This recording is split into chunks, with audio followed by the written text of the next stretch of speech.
This is the deposition of John Ruth. Today's date is December 7th, 2011. In the case of Stark County et al. Versus John L. Ruth et al. Please raise your right hand, sir. Do you solemnly swear that the testimony you're about to give is the truth, the whole truth, and nothing but the truth, so help you God? Yes, I do.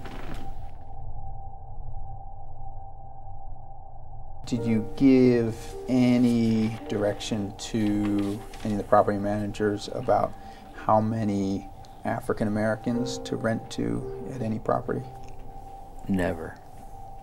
Mr. Ruth on dozens of times would say he didn't want to rent to blacks, he didn't want to rent to various groups of people. And it's your testimony that you never used the word nigger in front of property managers?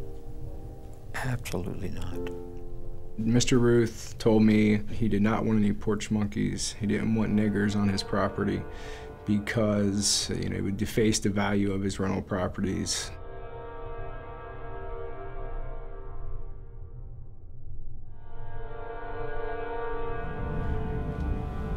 Now this is the Yorkshire. The last building here is Yorkshire. I had moved in the Yorkshire apartment complex, and I thought it was a place that I could live in and enjoy. Things had gone well, and Christmas holidays came around, and my daughter and I were exchanging gifts, and she always had known that I loved Yanni. So we were sitting and playing it and listening to it, and we get a knock on the door. It was the manager of the apartment complex saying that the people downstairs were complaining that the music was so loud it was vibrating the pictures on that wall. I was startled and irritated too because, definitely was a total exaggeration. I said, well, you step into the room and you tell me how loud is the music. She had no reply. She would just turn it down, and she left. Later on, I had a friend and we were watching a movie in the bedroom, and I get this knock at the door. So I go and answer the door. And he said, where's the party? I said, party? What party? You come in here and you tell me where the party is. So he walked into the bedroom and he said, my TV out of downstairs is louder than this one is now that you're playing. And he said, forget it, and he left out. It didn't really dawn on me until I came home one day, and then I got to have this notice on my door that after repeated complaints that I was being evicted. I lived in the Thackeray Ledges apartment complex, and my refrigerator needed repaired. So I asked a friend of mine who was African American to come over and just be in the apartment while they came to repair the fridge. And a couple days, maybe a week or so after that, I received a letter saying that I had a regular occupant and they needed him to fill out an application, have a social security number and things like that. I was told that by not filling out this paperwork that I may be putting myself in danger, kind of leading me to believe that there might be some retaliation. At the time, my friend Consuela Green, who's African American, had applied for an apartment because she also wanted to live in the building. I met with the property managers, filled out the applications, got approved, was setting myself up to move jobs to Canton until they finally told me that I had to apply again because they didn't have my application at all. So after I applied, they told me that I was denied. And when I asked why, I was given a reason that I hadn't been at my job long enough, which made absolutely no good sense because I had been working for Olive Garden since I was 19 years old. I just happened to move from one Olive Garden to another. 50 years ago in Mississippi, I experienced racism, and now 50 years later, I definitely was totally shocked to experience it again. At that moment, I knew that I had to do something to correct this situation because I wanted to be felt that I had not been fairly treated, and I knew that all of these things that they were saying was totally untrue and not my basic characteristics. In 2008, Nat Prather, an African-American male, contacted the Stark County Fair Housing Department alleging racial discrimination. I initially was investigating based on race. However, during the investigation, witnesses informed me that the owner, John Ruth, had a policy of steering families with children to basement level apartments. And if the families did not want that particular unit, to not rent to them at all. That's when I realized that the owner was also discriminating against individuals because they had children. We lived in his building for a total of 7 years, and things seemed to be fine for a while. We had kids, and that's when everything started to just, it seemed like harassment all the time.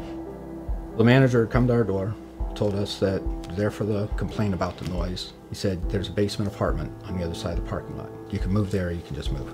I screamed, I said, are you out of your mind? So what are you talking about? So we've been here longer than you. We've never had a complaint, ever, and suddenly we're a problem. We were in a panic, so we had to find the quickest place to move to. We had just gotten everything together, and then, it was all pulled off from under us. It was so shocking to know that someone was discriminating for so long, who had so many units. So he was affecting probably hundreds of people. So I assisted all the complainants in filing a complaint with the Ohio Civil Rights Commission. Thereafter, the commission conducted their own investigation. And in 2010, they made a determination of probable cause of discrimination. Probable cause meant to us that they believe it was a strong possibility that discrimination occurred. So I believe in 2010, I went to a seminar in Chicago, and Rilman was one of the speakers. I told Rilman, I said, we need the best, and I believe you are the best. We first met with the clients soon after Valerie Watson had approached John Relman about possibly taking on this case. And when we first looked at the case, it was clear there was something going on, and it was clear that there was discrimination in the picture. But when we see a case, we can recognize that the discrimination is there, but we have to look through it of the lens of, can we prove this? By the time the case in federal court was fully rolling, we had an extraordinary team. We had our firm representing the individual plaintiffs and Stark County. We had the Ohio Attorney General's office representing the Ohio Civil Rights Commission, and we had the United States Department of Justice representing the United States.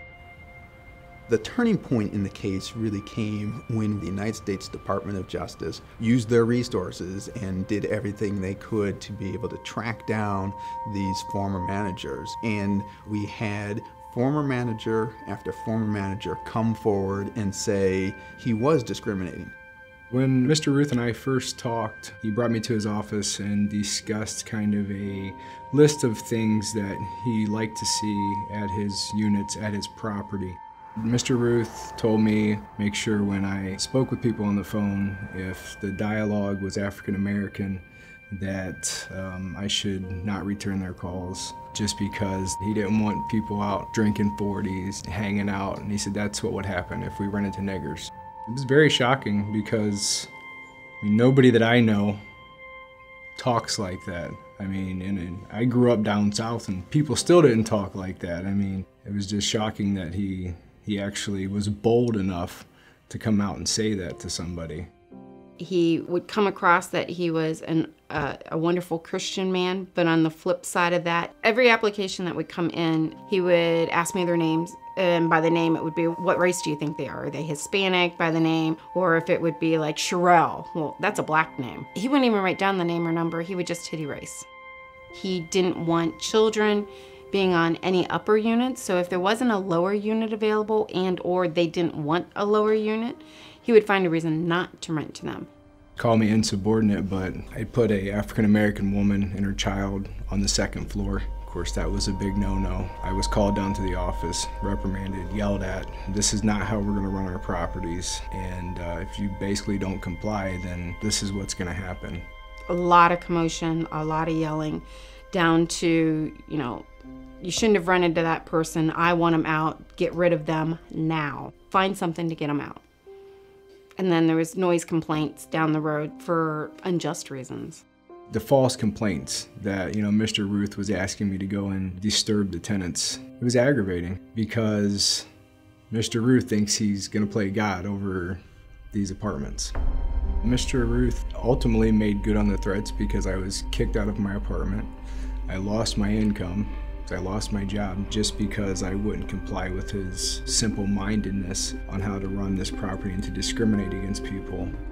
One former manager came forward and said that John Ruth's office manager maintained a chart, and on the pie chart you had niggers, rented units, and vacant units, and they wanted to limit the number of units occupied by African Americans. The testimony of the former managers, which went back into as early as the 90s, that sort of evidence was necessary and ultimately sufficient to be able to establish that there was a pattern and practice of discrimination in this case. This case was litigated hard by the defendants. They did everything they could to try to put on the best defense for John Ruth. The defendant filed a total of 9 summary judgment motions in this case. They filed one against every single plaintiff in an effort to try to pick all the pieces apart and dismantle it that way, and it didn't work. The judge found that there was more than sufficient evidence of a pattern of discrimination here to go to trial, and that you had to look at the whole picture. We were obviously ecstatic when the summary judgment order came down, and we knew that because the next stop was trial, that the possibility of settlement increased exponentially. It took quite some time, and we finally settled, and if I could have done flips, I would have. We were able to resolve this case with extraordinary terms. A total of $850,000 was paid out by John Ruth. $175,000 of that went to other people who had been injured in some way by John Ruth's discriminatory conduct. The United States got a civil penalty against John Ruth. He had to adopt an anti-discrimination policy. He had to go to training on fair housing so that he would understand fair housing laws and what they required. And perhaps one of the most significant and unique aspects of the settlement was that John Ruth was required to hire a professional management company to run his properties in the future, so he doesn't have the ability to carry out the discrimination that had been happening for years at his apartment complexes. We got this guy out the business, out the rental business. And we need individuals in there who understand about fair housing, who understand that fair housing is not a courtesy, and that fair housing should be fair to all citizens of Ohio and really across America. 5 on your side, troubleshooter Joe Paganakis is just back from Massillon. Joe, this case sends a strong message. Lee, the U.S. Attorney is warning that if landlords don't follow fair housing practices, it will cost them big time. A lot of people have heard about the case, and I hope that the landlords are changing the way they do business if they were discriminating in the past. Just when is it going to be realized that we're all part of this human race here? We all must live together, and these artificial barriers that you put up to tell people you're still not good enough, that is gone.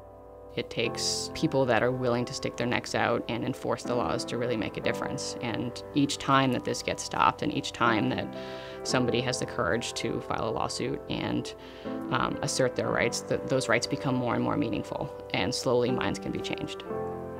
They knew they had been discriminated against. They fought against that discrimination and were vindicated. And maybe just got us one step closer to having a society where fair housing for all is actually a reality rather than just a dream. This was the final straw that ended it all, But I would use it as a constant reminder to remind me of those times when, when things are not right. And this will bring me some solace, and I'm sure it'll bring a smile to my face.